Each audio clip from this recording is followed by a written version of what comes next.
On va maintenant parler de l'évolution d'un biomarqueur au fur et à mesure des séances. Donc pour ça, vous allez dans biomarqueur et vous ouvrez session.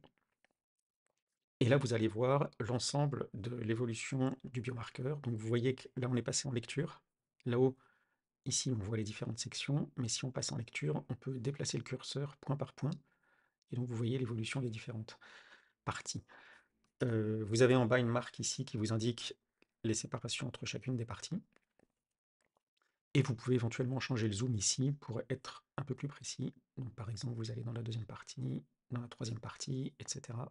Donc ça va commencer là. Vous pouvez rajouter les événements ici. Donc quand vous rajoutez un événement, si vous cliquez dessus, vous pouvez dire événement notable parce que vous avez fait par exemple une certaine action à ce moment-là. Et donc maintenant, quand vous vous promenez, vous voyez qu'il y a une marque en bas qui est là. Et si vous cliquez dessus, vous pouvez accéder à nouveau à cet événement-là. Cet événement, vous pouvez le déplacer aussi en l'éditant comme ça, en allant ailleurs, par ici par exemple, et vous le confirmez au battement 41. Voilà, vous l'avez déplacé.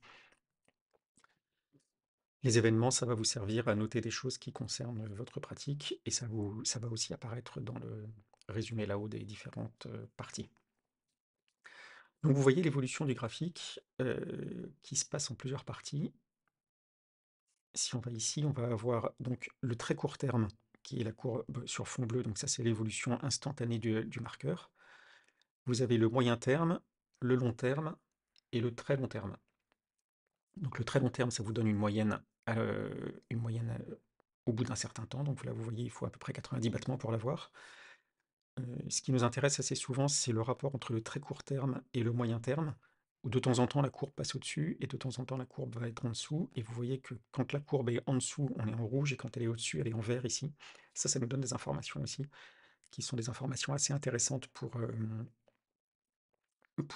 avoir une évolution instantanée lors des tests, par exemple.